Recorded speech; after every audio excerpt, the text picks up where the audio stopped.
Hi. Welcome to our intimate space. Everyone is here for the cast panel for other people. And I'd love to introduce Kate Erblund, who's the managing editor of IndieWire. Please give her a round of applause.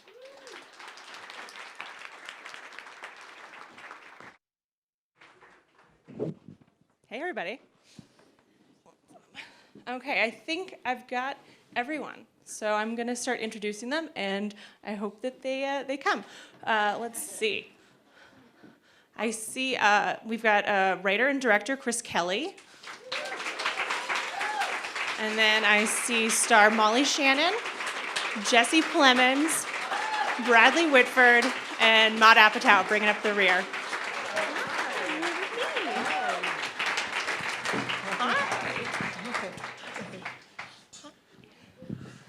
Okay, so everybody ready? Okay. So Chris, one of the things that everyone's talking about with this film is that it is autobiographical, but I have seen that referred to as autobiographical, slightly autobiographical. Can you clarify? It's completely made up. No, thank you guys for coming. Yeah, it's sort of based, it's loosely autobiographical, I would say. I mean, obviously, like the main facts are there that, I am and was a comedy writer. My mother passed away, but then it wasn't me trying to recreate what happened word for word, beat for beat. I sort of took things that I remembered and that most stuck with me and kind of went from there. And did you find, is it easier to write about your own life, or is it harder? It's easier at first and then a little harder at times like this. Not harder, but not harder like this. It's great like this, but harder, it's more surreal when you're like, oh, now other people are seeing it and it's like a thing and you have to talk. It's strange. It's more rewarding that it's personal. I don't want to say that it's bad, but it's more rewarding and just bizarre. And for my sisters who are here, something like that, it's like stuff like that. It's like strange to be like, "Hello, sister, meet the version of you in this movie." That kind of stuff. It's cool, but it's strange. Well, so when it came to casting, how did you approach that? You have such a wonderful cast. Yeah. But you're casting a version of yourself and a version of your parents and your sisters. Yeah. I didn't really worry too much about I wasn't trying to be like, well, I'm like this. Someone needs to look like me, or this person needs to be exactly like my sister was, or. Because I think that can be a trap. I think especially if I'm writing something based on my own life and then I'm directing it, it could have been very easy to be like, well, she was sitting here when it happened in real life, so she has to be sitting in this chair. And I wasn't trying to make, a documentary of my life, so I just really wanted the best actors, and they are all so insanely good. I can't believe that they all were like, I'll do it. And I really wanted funny people. That was the main thing I wanted right out the gate. Because the movie is sort of a comedy, sort of a drama. But I just think, I didn't need to work hard to make cancer and death extra sad. So I thought it would be nice to have a cast that was funny to bring levity and humor to the more awful moments, sort of, So can you guys talk about how you got involved with the project and your first reactions when you read the script? Yes, I got sent the script, and I read it, and it really just took my breath away. I closed the script, and I cried, and then I went running to that Miley Cyrus song, "We Can't Stop." That's what I did. That was the song? You've never said the song, and I've never asked you. I did. That was the song. And then I would replay that song a lot to think about how lucky I was to be in the movie. And I would do my own movie version of, I'm in this movie. And Miley said, That's great. Yeah, that's the truth. So I felt, as an actor, you feel so lucky to get material like this. And I said this before last night at the Q&A, but Chris really writes from his heart and from inside. And then he's also incredibly funny. So a part like this is just such a gift. And then to work with these amazing actors, I just felt so lucky. I'm pretty much going to say ditto, but yeah, it's just, I don't know. You kind of can usually tell in the first, well, maybe I shouldn't say this, but 5-10 pages, you can kind of tell. And immediately, you just felt like you were in this world, felt like all of these characters were fully fleshed out, and it was just that right amount of, really exciting part and something I'd never done that was very terrifying. So it was it was exciting and a great group of people, and That was fun. Hey, guys. Bradley? Yeah, I mean, you read a lot of scripts. There's the unmistakable stench in a script, in most scripts, that the story they're telling isn't personal. They're trying to sell the script. It was so obviously an honest expression of the complicated things that people go through when they lose their parents. I had lost both of my parents, and it just felt very, very honest and true to me, and had this mixture of horrific sadness and hilarity, and that feels true to my life. That is not often true in scripts. Scripts are usually one or the other. I always think that, like, if there is a God, he's a terrible writer, because, like, he hasn't, like, picked a genre. Like, I can't tell if this is a comedy, a soap opera, a horror movie, you know, a really beautiful drama. Anyway, I like things that mix it up, and I really love that about the script. I guess they sort of said everything. I'm just so grateful to be a part of it, and so lucky that he thought that I could be in it and that I was capable of that. And yeah, I'm just super happy and feel very lucky. Well, by the end of the film, the sisters sort of become the real heart of the film. So you guys were just really wonderful, and I think that's what really moved me. Thank you. Yeah, no, it was awesome. I have no idea what to say. Thank you. Me neither. Well, sort of in that same vein, as actors, how do you take on a role that is partially inspired by real people and real events? Do you feel like an extra need to really honor the material in Chris's life? Is that something that plays a part? Definitely. I don't know. I mean, there was, and I don't know what other word to use, but there were certain moments, just knowing how personal it was to Chris, there were certain scenes that felt like... I feel like someone's gonna fall on. We're not that. This is how I want to go out. I'd be fine. But there were certain scenes that almost had a really eerie, so there was just sort of an eerie, you know, not overly serious or everything, but everyone, you could tell, was just respecting, I don't know, the weight of what we were doing and trying to bring to life. And yeah, that was never not in my mind, you know. It's like, I think I felt that what I got from Chris was you really felt an obligation to be true to the experience, but not to any, there was no imposition of, well, my father was like this. I don't even know how close that is to, you know, to reality. I think it was kind of an amalgamation, and there was certainly a lot of latitude. I mean, you wouldn't be like, what does your dad look like? Yeah, you know, yeah. give me a latex nose. And, Yeah. that's unnecessary. Yeah, there was no. That wasn't important to me to be like everyone needs to go live with every member of my family for a year before we shoot. But I remember Jesse. I was like, you don't have to like play me. It's not me. It's a character. And then Jesse was like, but can I kind of steal some things? And then on set he would like sit like me, or it creeped me out, frankly. No, but it was cool and weird. But yeah. I had to get really sneaky about like watching Chris's marriage. Because he was like, "Oh, you were not sneaky." There were times I could see you across set like watching me, and then I would try to stand in like a cool way. I would stand in like a cool masculine way, and he literally was like, "You don't stand like that." Because there was like a park scene where we were gonna shoot at a park scene like the next day, and the day before there was a park randomly, and I was sitting on the edge of the slide. And I was like, he's gonna sit on the edge of the slide like me. So I was like trying to sit like a man. I was like so full of shit. But he was like, "Can I steal from you?" And I was like, "I guess." And then the night before we started shooting, he came over to talk about the script and he brought me beer. And I'm like, "Well, first of all, it should be white wine. I guess let's at least do that. At the very least, come on. You don't see this and think like I'll bring him beer." Like, you're not like a Bud Light guy. That's. So, I mean, it seems like you guys really must have bonded on set. You all seem really happy to be back together and going through this experience together. Did you guys have crazy fun times on set? It was a real combo, right? I mean, not that some were bad, but there were some funny days, and then there were some like, oh boy. There was some like grim. Yeah. The hospital was just heartbreaking and sad, but well, we should tell the story of. Sure.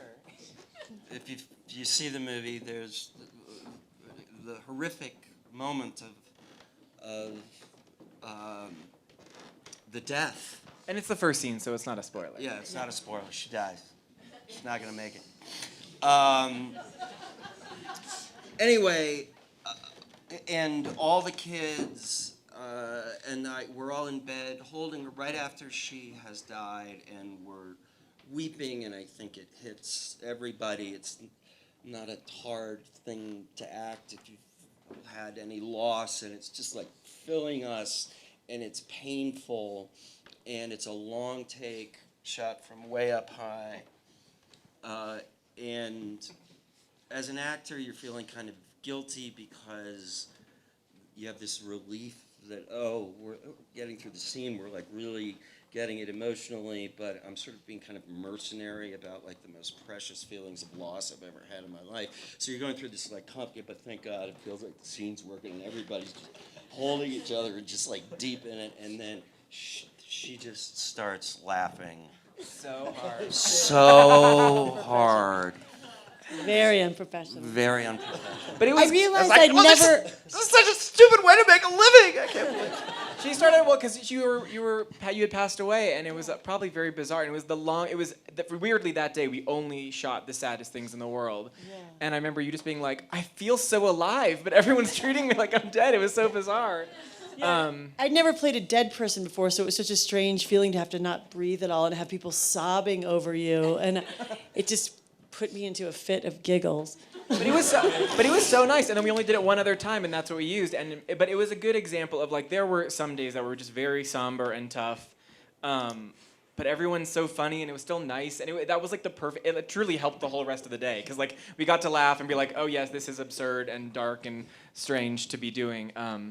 But all these actors were so good. I mean, to shoot this so fast, and like the first couple days that some of these actors shooting, it was just right away the most emotional material. So I don't know. And I think that you do have to do that emotionally because you're doing all these heavy crying scenes that your body almost has to like laugh to release the tension and right. Yeah. Yeah. Some people do have to do that. I had to ask about, there's a song that is used throughout the film. It's Train's Drops of Jupiter. And how did you pick that song? Because it really works, but at first you're like... Yeah. I love the song deeply. I wish they were here to perform live right now. and here's Train. Yeah. This is going to sound weird because like not everything in the movie obviously is true, or I took some things, but it is... That song like haunted me sort of in It just seemed very iconically like a song that's always on like a soft rock radio station in like a small town. You know what I mean? I feel like every time we turned on the radio, it was always just that song over and over again. So I sort of liked it. I sort of liked it kind of playing as like a stand-in for Sacramento itself, and you kind of hear it as a joke and as an annoying thing, and like as a dumb like, oh, this song in Sacramento. I liked that, and then I liked hopefully like the switcheroo of like making you take it seriously at the end or something. I don't know. So you... Have you all seen this movie or no? Yeah, everyone. Oh, okay. I know. I'm Waving. giving away some Train spoilers. Okay. So you premiered last night at the Eccles on the first day of Sundance. What was that experience like for all of you guys? It was cool. It was very surreal. It was fun to have random strangers and the public see it, but it was also so nice because the cast hadn't seen it either, and so it was very intense, and I so cared what they thought, and it was like fun to just have everybody back together in the same room again. And I had family here. It was just, I guess, cool. And I'm done. It was like the coolest, weirdest day of family and professional for me, at least. And so, yeah, it was great. Are we ready for questions from the audience? Yeah. Okay. If you've got questions, I think back there, tall Jimmy with the microphone can bring the mic to you. So just raise your hands.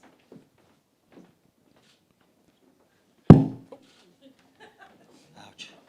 I really liked how you started the film. Why did you decide to start it with basically the end? Yeah.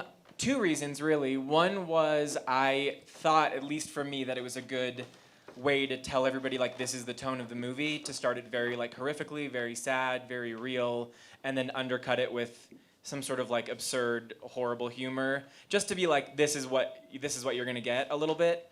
And I also wanted everyone, the audience, to know right away that she died, because to me, somebody had said once in giving me notes, like, oh, you don't want her to die right away because the whole movie is about, like, will she die? And I don't think that's true. To me, I like it better that you know that we know what's going to happen, and you still have to watch him and everybody fumble their way towards it, and there's no point. Because I mean, that was part of, especially, when you go through this, like, there was a point where we knew my mom was, like, definitely going to die. And so I liked the idea of that, of the audience knowing this definitely happens. Now let's watch up to it. Yeah. Do you have an equivalent of Justin in real life, or did you create Yes. him for the film? I mean, there's no one quite like what he's here, and he's amazing, and he's one of a kind. So, but weirdly, that is sort of based on, it's like a version. It's a version. It was a little different. But yeah, one of my really good friends in Sacramento, their family actually, the real version is their family would take in foreign exchange students, and one of their foreign exchange students was similar and put on a show. And my friend was like, come over, there's a show happening. The program was very odd and, like, had frightening, vague and specific at the same time. And yeah, it was a very intense dance, like right here. And it was maybe more R-rated. It was very rough. But it stood out to me because I do remember that is like that true moment happened. And I was like so stressed, and I was like, this is insane. And my friend was like, this kid is like way more confident than you'll ever be. And I was like, oh, there we go. That really, yes, you're right. But yeah. But also the actor in this is so great and so insanely talented that when he came into audition, he was so, like, specifically, like, smart and funny that, like, we ended up rewriting the script a little bit to tailor it to him and, like, put in some of his own jokes and some of his own tastes and thoughts, and he made it this whole character by himself, kind of. Hi. So you've all said that when you read the script, it was just like this. You all knew that you loved this movie, but I'm wondering if there's a specific scene or moment that really sticks out to you where you're like, wow, this is something really special that, just kind of cemented that.